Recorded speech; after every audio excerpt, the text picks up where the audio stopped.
मैं शुक्रगुजार हूँ अपने प्यारे भाई पास्टर शहजाद का, उनकी सारी टीम का और उनकी इस बड़ी मोहब्बत का कि उन्होंने मुनासिब जाना कि मैं आपके साथ आकर खुदा के लासवाल कलाम की मुनादी कर सकूँ। हालेलुया। किन का ईमान है कि यीशु यहाँ पर मौजूद है? हालेलुया। और जब यीशु मौजूद होता है तो फिर मौजे होते कि नहीं होते? जब कलाम नाज़िल होता है तो मौजे होते कि नहीं होते? होते कि नहीं होते? हालेलुया। आए खुदावंद के पाक कलाम में से आज अपनी हिदायत और रहनुमाई के लिए मेरे साथ मिलकर निकालें मुकद्दस मरकज़ रसूल की मार्फत लिखा गया अंजीली बयान और उसका दूसरा बाब और उसकी पहली आयत से। इसका टाइटल है यीशु एक मफलूज को शिफा देता है। कई दिन बाद जब वह कफरे नहूम में फिर दाखिल हुआ तो सुना गया कि वह घर में है। फिर इतने आदमी जमा हो गए कि दरवाजे के पास जगह ना रही और वो उनको कलाम सुना रहा था। और लोग एक मफलूज को 4 आदमियों से उठवाकर उसके पास लाए, मगर जब वो भीड़ के सबब से उसके नजदीक ना आ सके तो उन्होंने उस छत को जहां वो था खोल दिया और उसे उधेड़ कर उस चारपाई को जिस पर मफलूज लेटा था लटका दिया। यीशु ने उनका ईमान देखकर मफलूज से कहा, बेटा तेरे गुनाह माफ हुए। मगर वहां बाज फकिया जो बैठे थे वो अपने दिलों में सोचने लगे कि ये क्यों ऐसा कहता है, कुफर बकता है, खुदा के सिवा गुनाह कौन माफ कर सकता है। और फिलफौर यीशु ने अपनी रूह से मालूम करके कि वो अपने दिलों में यूं सोचते हैं उनसे कहा, तुम क्यों अपने दिलों में ये बातें सोचते हो? आसान क्या है मफलूज से ये कहना कि तेरे गुनाह माफ हुए, या ये कहना कि उठ अपनी चारपाई उठाकर चल फिर। लेकिन इसलिए कि तुम जानो कि इब्ने आदम को ज़मीन पर गुनाह माफ़ करने का अख्तियार है। उसने उस मफलूज से कहा, मैं तुझसे कहता हूँ उठ अपनी चारपाई उठा और अपने घर चला जा। और वो उठा और फिलफौर चारपाई उठाकर उन सब के सामने बाहर चला गया। चुनाचे वो सब हैरान हो गए और खुदा की तमजीद करके कहने लगे, हमने ऐसा कभी नहीं देखा था। खुदावंद के पाक कलाम का पढ़ा, सुना और कबूल किया जाना हम सब के लिए बाइस बरकत हो। खुदावंद के पाक कलाम में से ये शिफाया इबादत है और हम शिफा के मुतालिक सीखेंगे। लेकिन आज इस टॉपिक के अंदर आपकी रूहानी शिफा और आपकी बदनी शिफा दोनों का जिक्र हमें मिलेगा। खुदा का बंदा मुकद्दस पौलुस रसूल है और उसके बाद मुकद्दस मरकज़ रसूल अपने इस अंजीली बयान के अंदर लिखता है कि कई दिन बाद जब वो फिर कफरे नहूम के अंदर दाखिल हुआ, यानी खुदावंद यीशु मसीह जब उसने नासरत से हिजरत की। जब हम मत्ती की अंजील 4 बाब उसकी 13वीं आयत पढ़ते हैं तो वहाँ पर हमें जिक्र मिलता है कि यीशु मसीह ने नासरत से जब अपनी हिजरत की तो वो कफरे नहूम के अंदर आ गया। अब कफरे नहूम उसका हेडक्वार्टर बन चुका है। तो पाक कलाम के अंदर लिखा है कि इससे पहले भी जब वो कफरे नहूम के अंदर आया तो एक कोड़ी को जब उसने शिफा दी और उस कोड़ी ने जाकर उसको मशहूर किया, तो पाक कलाम बताता है पहले बाब की 45वीं आयत के अंदर कि लोगों ने शहर के अंदर ना आने दिया। यीशु वहां से चला जाता है और दूसरे शहरों में मनादी करता है। अब पाक कलाम बता रहा है कि कई दिन बाद वो दोबारा कहां पर आता है? कफरे नहूम में दाखिल हुआ और सुना गया कि वो घर में है। हाँ जी, क्या सुना गया? यीशु कहाँ है? यीशु कहाँ है? घर में है।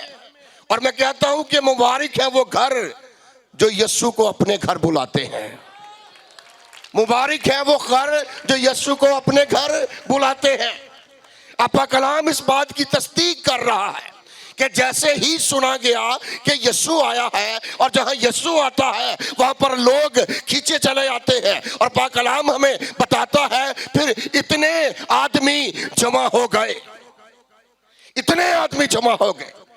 आप यीशु की जमीनी जिंदगी को देख लें, यीशु जहां भी गया है, वो शहर के अंदर है, लोग पीछे हैं, वो गांव के अंदर है, लोग पीछे हैं, वो झील पर है, लोग उसके पीछे हैं, वो पहाड़ पर है, लोग उसके पीछे हैं, इसलिए कि यीशु के अंदर कुदरत पाई जाती है, और जहां पर कुदरत है वहां पर लोगों का हजूम खींचा चला आता है। Hallelujah, hallelujah. वो सुना गया कि घर में है और इतने आदमी जमा हो गए। मुबारक है आप सब जो आज यीशु का कलाम सुनने के लिए आए हैं, जो आप उससे मिलने के लिए आए हैं, जो आप उससे शिफा, बरकत, बहाली और निजात लेने के लिए आए हैं। हालेलुया। फिर इतने आदमी जमा हो गए कि घर में जगह ना रही, घर में जगह। और फिर उनको क्या कर रहा है, पाक कलाम के अंदर लिखा है कि वो उनका कलाम सुना रहा था। क्या सुना रहा था? कलाम सुना रहा था। हालेलुया। कितनी जबरदस्त बात है। ये सब्बत का दिन नहीं है, ये आम दिन है। वो तो रेस्ट करने के लिए आया है। ये पतरस का घर है, इंद्रयास का घर है, और ये उसके शागिर्द हैं, वो तो अपने आराम के लिए आया। लेकिन जैसे लोगों को पता चला कि यीशु आया है, लोग आ गए हैं, लोग जमा हो गए हैं, और उसने क्या किया है, कलाम सुनाना शुरू कर दिया। Hallelujah, hallelujah. Preaching and teaching यानी जो मुनादी है और जो तालीम है, ये हमेशा पहले आती है और इसके बाद मौजज़ात आते हैं। हालेलुया। मेरा साथ साथ रहिएगा। पहले मुनादी है, फिर तालीम है, और फिर मौजज़ात है। और यहां पर लिखा है कि यीशु मसीह क्या कर रहा है, कलाम सुना रहा है। यीशु की सारी जमीनी जिंदगी देख लें, उसने कलाम ही सुनाया है। वो घर में है, वो कलाम सुनाता है। वो इबादत खाने में है, वो कलाम सुनाता है। वो हैकल में है, वो कलाम सुनाता है। वो कश्ती में है, वो कलाम सुनाता है। वो पहाड़ पर है, वो कलाम सुनाता है। और अगर वो सलीब पर है तो वहां पर भी कलाम सुनाता है। क्या सुना रहा है? कलाम सुना रहा है। और बाइबल इस बात की तस्दीक करती है कि कलाम के अंदर कुदरत पाई जाती है। कलाम जिंदगियों को तब्दील कर देता है। आज बहुत से लोग, आज बहुत से खादिम कलाम नहीं सुना रहे, वो अपने नजरियात की मुनादी कर रहे हैं, वो अपने ख्यालात की मुनादी कर रहे हैं। लेकिन अंजील हमें सिखा रही है, अगर यीशु ने कलाम सुनाया है तो फिर मुझ पर और आप पर लाजम है कि इस कुदरत वाले कलाम को सुनाएं। इस कुदरत वाले कलाम को जब सुनाया जाएगा, बहाली आएगी, बरकत आएगी, तंदुरुस्ती आएगी, शादमानी आएगी, तसल्ली आएगी, और सबसे बढ़कर नजात आएगी। Hallelujah, hallelujah, hallelujah. कलाम सुना रहा है। कलाम सुना करें, कलाम पढ़ा करें, क्योंकि कलाम के अंदर क्या पाई जाती है, कुदरत पाई जाती है। अब आगे क्या हुआ, लिखा है कि लोग एक मफलूज को 4 आदमी उठाकर लाए हैं। और जब बंदा मरता है उसको कितने आदमी उठाकर लेकर जाते हैं? 4। यानी इसको फालज की बीमारी है। और फालज की बीमारी एक ऐसी बीमारी है कि जिसके अंदर जो आपके पट्टे हैं, जो आपकी रगें हैं, ये काम करना छोड़ देती हैं, ये हरकत नहीं करती। आप जहां पर पड़े हुए हैं, फिर वहीं पर आप पड़े रहते हैं। आप हिल नहीं सकते, आप उठ नहीं सकते, आप बैठ नहीं सकते। और ये फालज का हमारा शख्स है। अंजील ये नहीं बताती, मरकज़ रसूल ये नहीं बता रहा कि कितने साल से है, कितने दिनों से है, कितने महीनों से है, लेकिन उसकी बीमारी का जिक्र कर रहा है कि ये मफलूज है। और 4 आदमी इसको उठाकर लाए हैं।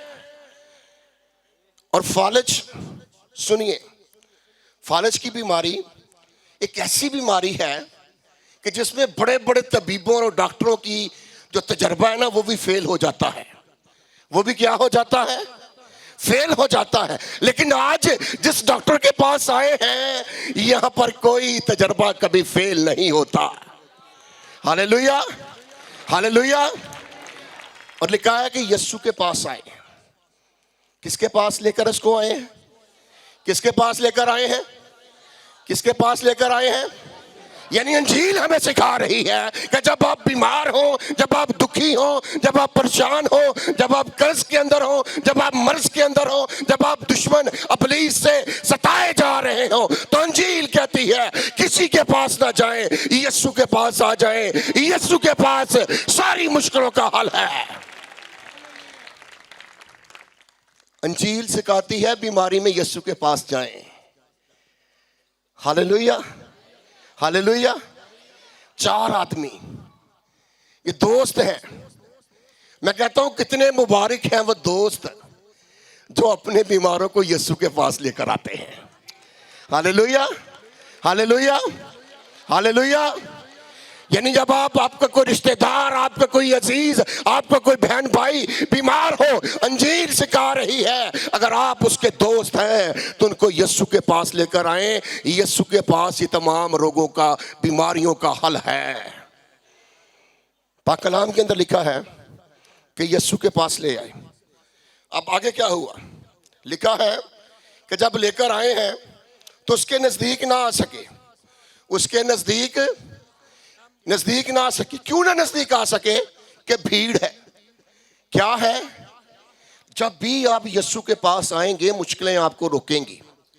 जब भी आप यीशु के पास आएंगे आपको तंगियां रोकेंगी, आपको लोग, शैतान आपके रास्ते में रुकावट पैदा करेगा। लेकिन पाक कलाम के अंदर क्या लिखा है? पाक कलाम के अंदर लिखा है ये 4 दोस्त हैं, इनका ईमान है, और जो 5वां है उसका भी ईमान है। ये बड़ी मेहनत से, बड़ी कोशिश से उसको 4 पाई पर उठाकर यीशु के पास लाए हैं। और पाक कलाम हमें बताता है कि ये किसके साथ आए हैं? ईमान के साथ आए हैं। किसके साथ आए हैं? किसके साथ आए हैं? ईमान के साथ आए हैं। और इस बात को बड़े गौर से सुनिए, अगर आपके रास्ते में मुश्किलें हैं, टेंशनें हैं, प्रॉब्लम्स हैं, तो इस बात से मत घबराएं। अपने साथ ईमान को शामिल कर लें, अपने ईमान को और बढ़ा लें। और जब आपका ईमान बढ़ेगा तो फिर खुदा काम करेगा कि नहीं करेगा? करेगा कि नहीं करेगा? और किसी ने बड़ा खूब कहा है कि ईमान अपना रास्ता निकाल लेता है। हालेलुया। कौन रास्ता निकालता है? मेरे साथ रहिए। कौन रास्ता निकालता है? ईमान रास्ता निकाल लेता है। जहां मुश्किलें हैं अब वहां पर अगर ईमान आ जाए तो ईमान रास्ता निकाल लेता है। और किसी ने बड़ा खूब कहा है कि ईमान वालों को तो बहरे कुलजम भी रास्ता दे देता है। हालेलुया। जो ईमान वाले हैं उनको कौन रास्ता देता है? बड़ा समुंदर, वो भी रास्ता दे देता है। तो ये लोगों की क्या मजाल है, इस छत की क्या मजाल है कि वो उस मफलूज को यीशु के पास जाने से रोके। हालेलुया। बरकत मिल रही कि नहीं मिल रही? आगे और बड़ी बरकत मिलने वाली है। बस अपने ध्यान को कलाम की तरफ लगाएं। पाक कलाम बता रहा है कि उन्होंने रास्ता निकाला। और रास्ता कैसे निकाला? ईमान से। इज्तिमाई ईमान एक बहुत बड़ी कुव्वत है। शख्सी ईमान भी एक बड़ी अच्छी नेमत है, लेकिन इज्तिमाई ईमान एक बहुत बड़ी कुव्वत है। आप कलाम के अंदर क्या लिखा है कि उन्होंने छत को क्या किया? उधेड़ दिया। सुन ले, ईमान है साथ अमल भी कर रहे हैं, ईमान है साथ अमल भी है। बाज़ औक़ात हमारा ईमान होता है, लेकिन जब मुश्किल देखी, टेंशन देखी कि निशात कॉलोनी के अंदर पाइप डाल रहे हैं सुई गैस के, तो किए रहन दो, आज मीटिंग ते नहीं जाना। लेकिन कलाम कह रहा है मुश्किल नहीं, मुश्किलों की करना है, उन्हें काबू पाना है। ईमान साथ अमल किया। और अमल क्या है कि अगर जगह नहीं है छत पर चले गए हैं, छत को उधेड़ा है। और देने के बाद क्या लिखा है कि उस मफलूज को यीशु के सामने लटका दिया। बड़े बड़े तबीबों के पास वो गया होगा, लेकिन उन्हें इस बात का पक्का यकीन था, ईमान था, अगर दूसरे तबीबों ने उसको सेहत नहीं दी, लेकिन ये तबीब उसको सेहत देगा। Hallelujah, hallelujah. अब आगे क्या लिखा है? यीशु ने उनका ईमान देखकर उनसे कहा। हालेलुया। यीशु ने क्या देखा? यीशु ने क्या देखा जी? यीशु ईमान देखता है। यीशु आपका रुतबा नहीं देखता, यीशु आपकी दौलत नहीं देखता, यीशु आपका कद काट, आपकी खूबसूरती नहीं देखता, यीशु ईमान देखता है। और पाक कलाम बताता है कि ईमान लाने वालों में मौजज़े होंगे। जो ईमान लाएंगे वो बड़े बड़े पहाड़ों को हिला कर रख देंगे। मुबारक हैं वो लोग जो ईमान के साथ यीशु के पास आते हैं। हालेलुया। यीशु ने उनका क्या देखा? और पाक कलाम बताता है कि जो उस पर ईमान लाएगा वो हरगिज़ शर्मिंदा ना होगा। हालेलुया। जो उस पर ईमान लाएगा वो हरगिज़ शर्मिंदा। किस पर ईमान लाएगा? किस पर ईमान लाएगा? यीशु पर, वो जो सलीब पर उनके लिए मुआ है। अब पाक कलाम के अंदर क्या लिखा है? अब यीशु ने क्या कहा? जा बेटा, तेरे गुनाह क्या हुए? क्या क्या माफ हुआ? गुनाह माफ हुए। पाक कलाम क्या बता रहा है? भाई इसका मसला तो बीमारी का है। अब ये यीशु कौन सा इलाज कर रहा है? पाक कलाम बता रहा है कि ये यीशु मसीह कौन सा इलाज कर रहा है। लेकिन आज वो जिस तबीब के पास आया है वो कोई आम तबीब नहीं है।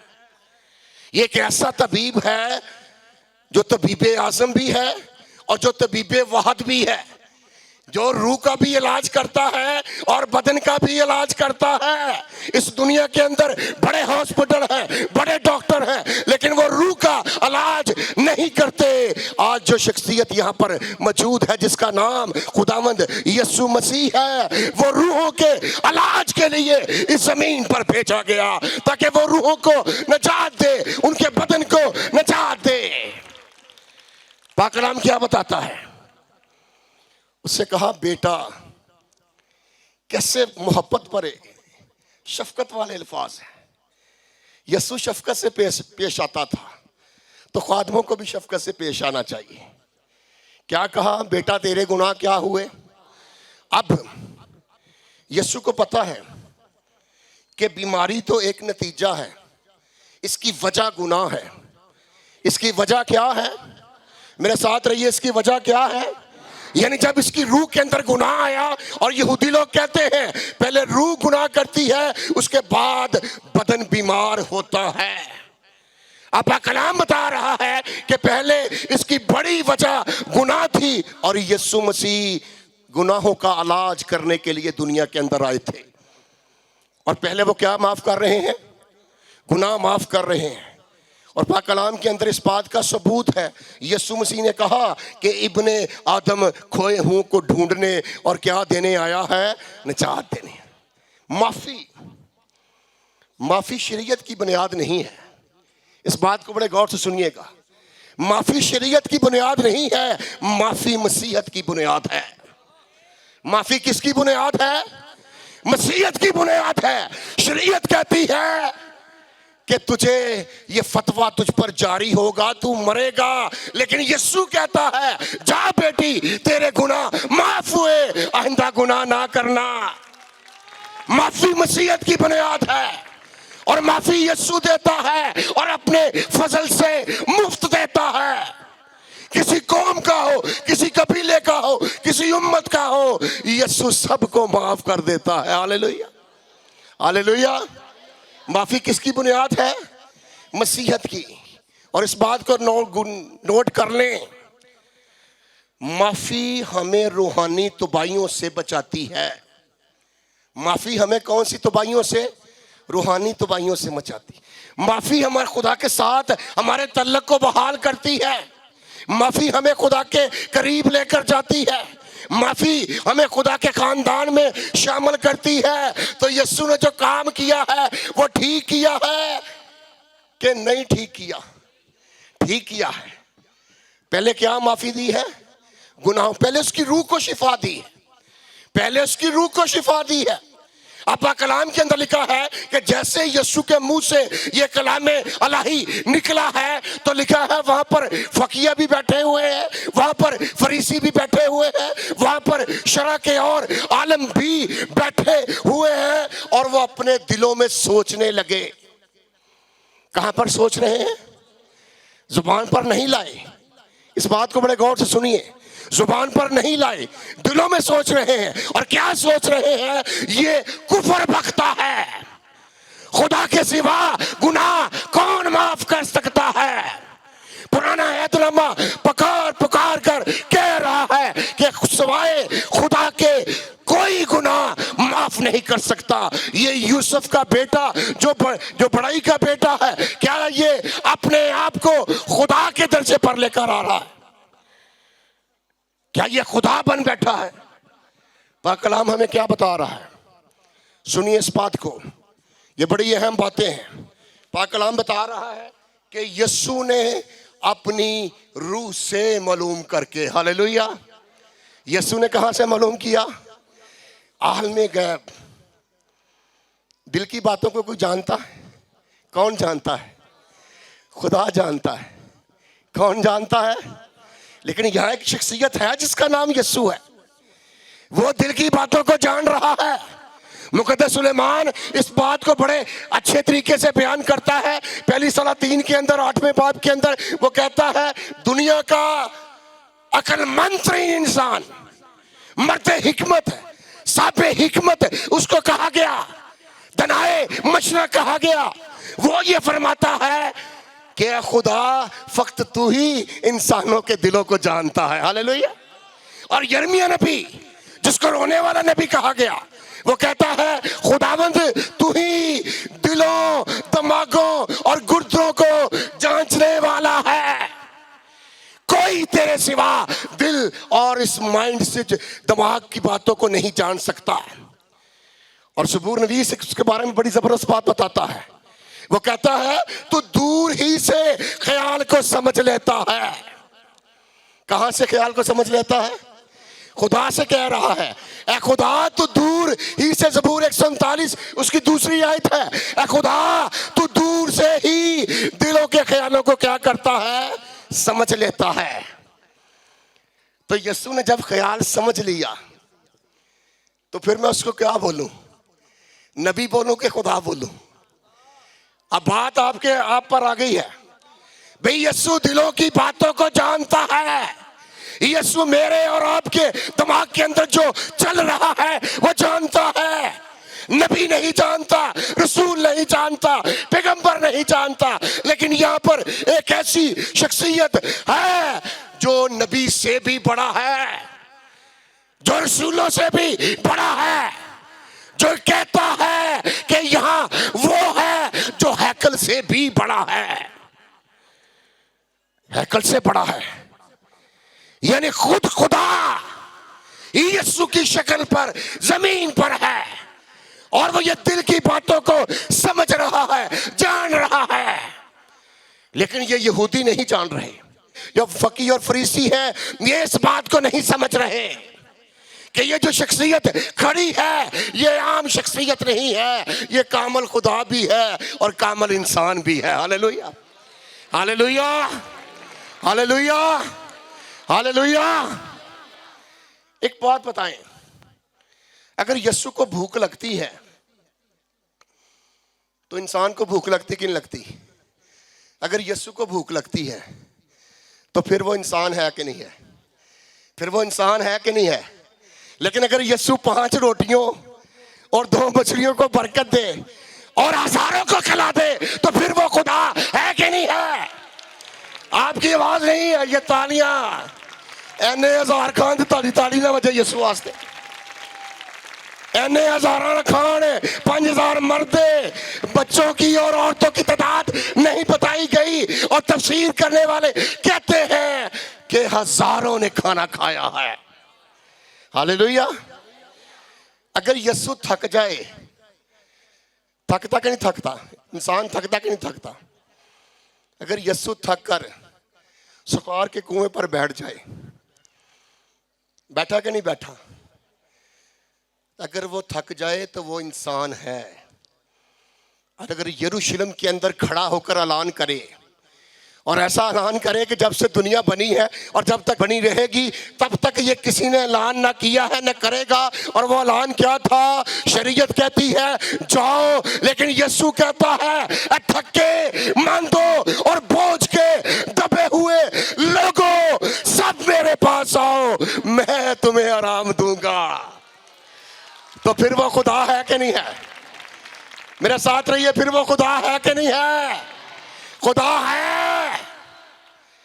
अगर यीशु को नींद आए तो फिर वो इंसान है। इंसान सोता है, सोता कि नहीं सोता? इंसान सोता है। और अगर वो जन्म के अंधे को बुलाए, मट्टी को साने और उसकी आंखों पर मट्टी लगाए और कहे जाके शलोह के हौज पर धोले, वो धोकर आए और उसकी आंखें उसको मिल जाए, तो वो फिर खुदा है कि नहीं है? है कि नहीं है? है कि नहीं है? है कि नहीं है? और वहां पर लिखा है, कहता है जब से दुनिया बनी है आज तक किसी ने जन्म के अंधे को आंखें नहीं दी। ये कौन सी शख्सियत है जो आंखें बना भी रहा है और साथ रोशनी भी डाल रहा है? Hallelujah, hallelujah. बरकत मिल रही है, मिल रही कि नहीं मिल रही? अगली बरकत बड़ी बड़ी बड़ी बहुत बड़ी बरकत। अगर यीशु पैदल चल के निशाद कलोनी की सड़कों ते ਇੱਥੇ आ जावे तो कामल इंसान है। इंसान पैदल ही चलता है। तो अगर खुदा दी रूह पानियां ते जुम्बश करती है तो अगर यीशु भी पानियां ते चले, अगर यीशु भी पानियां ते चले तो फिर वो खुदा है कि नहीं है? फिर वो खुदा है। पानियों पर कोई नहीं चल सकता सिवाय मेरे यीशु के, क्योंकि वो खुद पानियों को बनाने वाला है। वो खुद पानियों को बनाने वाला है। पानी की क्या मजाल है कि उसको डुबोए? वो तो जब अपने शागिर्द को पानी में डूबते हुए देखता है उसको हाथ देता है, उसको खड़ा कर देता है। तो फिर ये पानी की क्या मजाल है? Hallelujah, hallelujah, hallelujah, hallelujah. यीशु आया है यहां पर। जहां पर यीशु है वहां पर शिफा है। यीशु ने उसकी रूह का इलाज किया। 3 काम खुदा करता है वो यीशु भी करता है। सुनिए, मैं टाइम पास प्रीचर नहीं हूं। जो बातें आपको बताऊंगा वो जेन्युइन और हकीकी और सच्ची होंगी। Hallelujah, hallelujah, hallelujah. 3 काम। खुदा गुनाह माफ करता है, यीशु भी गुनाह माफ करता है। खुदा अदालत करता है, यीशु भी अदालत करता है। खुदा जिंदगी देता है, यीशु भी जिंदगी देता है। Hallelujah, hallelujah, hallelujah, hallelujah. तो अब यीशु उसके गुनाह माफ कर सकता कि नहीं कर सकता? कर सकता कि नहीं कर सकता? भाई अगर वो गुनहगार होता, यीशु ने यरूशलेम के अंदर ये ऐलान किया और बरमला ये ऐलान किया कि तुम में से कौन मुझ में गुनाह साबित करता है, किसी माई के लाल की जरूरत नहीं कि यीशु पर उंगली उठाए। क्या उठाई किसी ने? ना उस वक्त उठाई और ना अब, ना आने वाली दुनिया में उठाएंगे, क्योंकि यीशु है ही पाक। हालेलुया। खुदा पाक है, यीशु भी पाक है। तो फिर यीशु उसके गुनाह माफ कर सकता कि नहीं कर सकता? कर सकता कि नहीं कर सकता? पहले उसकी रूह का इलाज किया। अब यीशु ने उनसे दलील दी। उसने कहा आसान है ये कहना कि तेरे गुनाह माफ हुए, या ये कहना उठ और अपनी चारपाई उठा और चल फिर। ये दोनों बातें इंसान के लिए नामुमकिन है। ये दोनों बातें इंसान के लिए नामुमकिन है। और इस बात को बड़े गौर से सुने जरा। यीशु जब आपकी रूह को शिफा देता है ना, तो उसकी तस्वीर बदन पर दिखाता है। उसकी तस्वीर किस पर दिखाता है? उसका असर किसकी रूह को शिफा मिली है। अगर रूह बीमार हुई है तो उसका बदन भी बीमार हुआ है। अगर रूह ठीक होगी तो फिर उसका बदन शिफा पाएगा कि नहीं पाएगा? उसका असर दिखाएगा कि नहीं दिखाएगा, उसका नतीजा दिखाएगा कि नहीं दिखाएगा, दिखाएगा कि नहीं दिखाएगा। अपा कलाम के अंदर लिखा है, सुनिए इस बात को बड़े गौर से सुनिए। उसने कहा, क्या बड़े जबरदस्त अल्फाज है। यीशु ने कहा, इसलिए कि तुम जानो कि इब्ने आदम को जमीन पर क्या माफ करने का इख्तियार है, क्या माफ करने का इख्तियार है। ताड़ी आवाज आनी चाहिए। वो गुनाह दियां सारियां मुसीबतां जे, गुनाह तो रुहाई ले लो। यीशु कह रहा है, बोलो तो सही, इब्ने आदम को जमीन पर इख्तियार है कि वो गुनाहगारों के गुनाहों को क्या करे, क्या करे, माफ करे।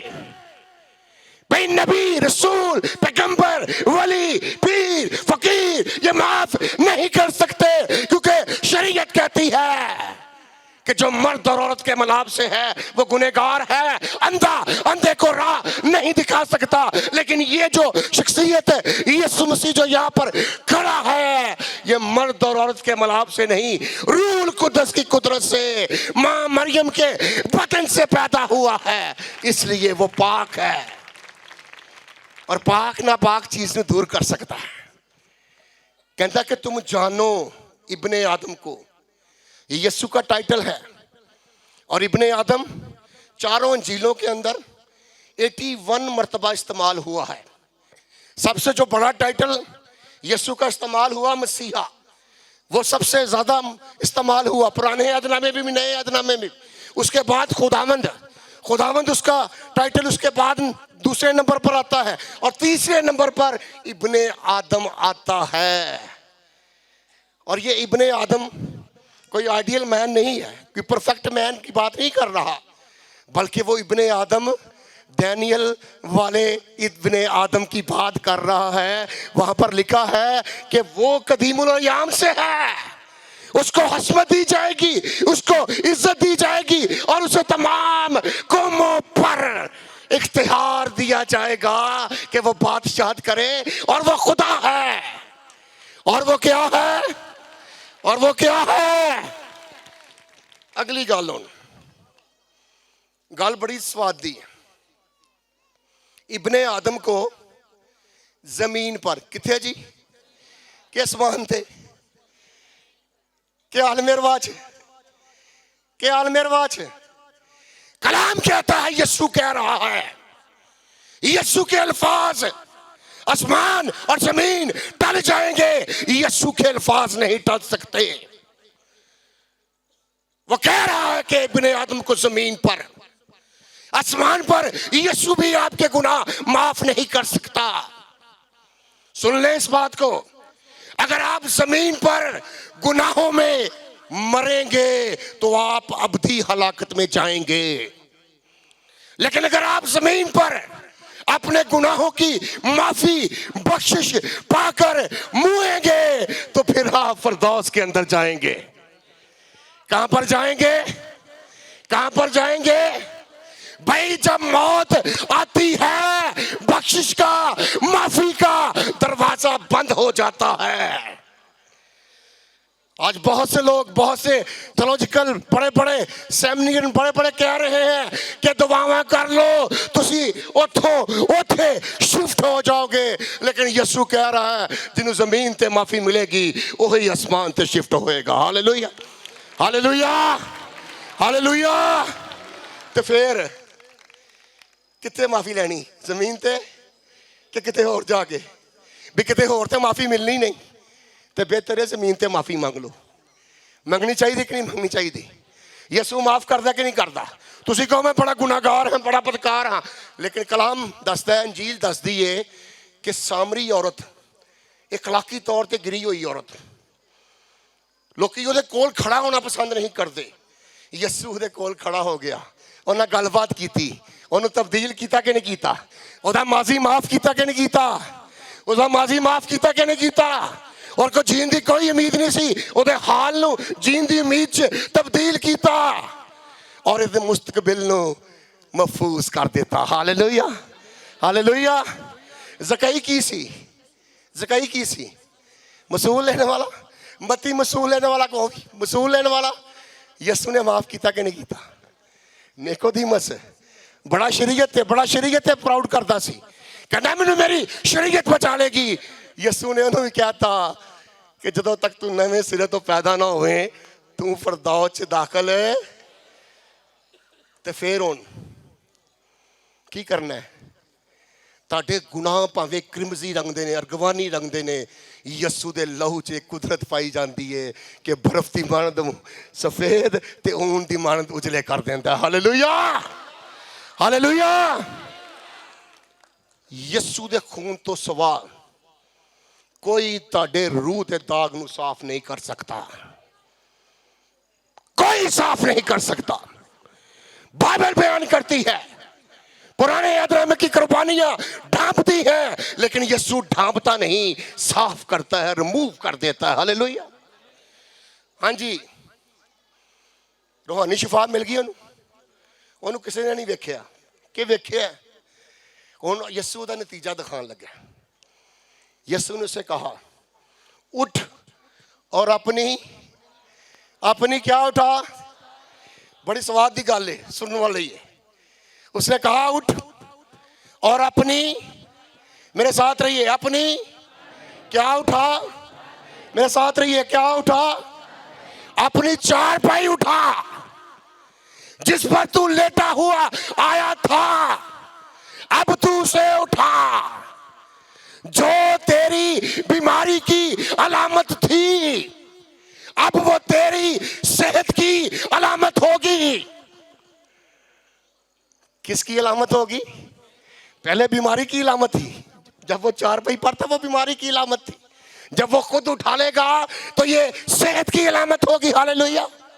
और गुनाह की वजह से वो बीमार था, गुनाह की वजह से वो कमजोर था, और जब यीशु ने उसकी रूह को माफ कर दिया तो उसने उसको जोर दिया और वो गुनाह पर गालिब आ सकता है। उठ अपनी चारपाई उठा। तो अंजील क्या कहती है? उठाई कि नहीं उठाई? उठाई कि नहीं उठाई? लिखा फिल फॉर इमीडिएटली। मौत से पढ़कर देख ले, जब भी मौजज़ा हुआ है फिल फॉर, फौरी, उसी वक्त उसी घड़ी का लफ्ज आता है। और ये मुकद्दस मरकज़ रसूल ने 41 मरतबा इस्तेमाल किया है उसी फिल फॉर। वो उठा। क्यों उठा? क्यों उठा जी? उसे गुनाहों की माफी मिल गई थी, उसकी रूह शिफा पा गई थी। आपका कलाम बताता है कि वो फिल फौर उठा। क्यों उठा? कि यीशु के अल्फाजों के अंदर कुदरत पाई जाती है। जब खुदा बोलता है तो कायनात वजूद में आ जाती। आती कि नहीं आती? खुदा ने कहा आसमान बन जा, आसमान बना कि नहीं बना? खुदा ने कहा जमीन बने, फलां चीजें बने, फलां बने, फलां बने, बनी कि नहीं बनी? अगर खुदा बोले तो काम हो और यीशु बोले तो काम ना हो। यीशु बोलेगा तो काम होगा, इसलिए कि वो खुदा में से निकला है। और कलाम क्या बताता है? यीशु ने जिस बीमार को कहा उसने उसी घड़ी शिफा पाई कि नहीं पाई? कोढ़ का रोग गया कि नहीं गया? अंधे की आंखें आई कि नहीं आई? लंगड़े चले कि नहीं चले? बैरों के कान खुले कि नहीं खुले? जब खुदा बोलता है तो सब कुछ वजूद में आ जाता है, और जब यीशु बोलता है तो तब सब कुछ वजूद में आ जाता है। तो इसका मतलब क्या हुआ? इसका मतलब क्या हुआ?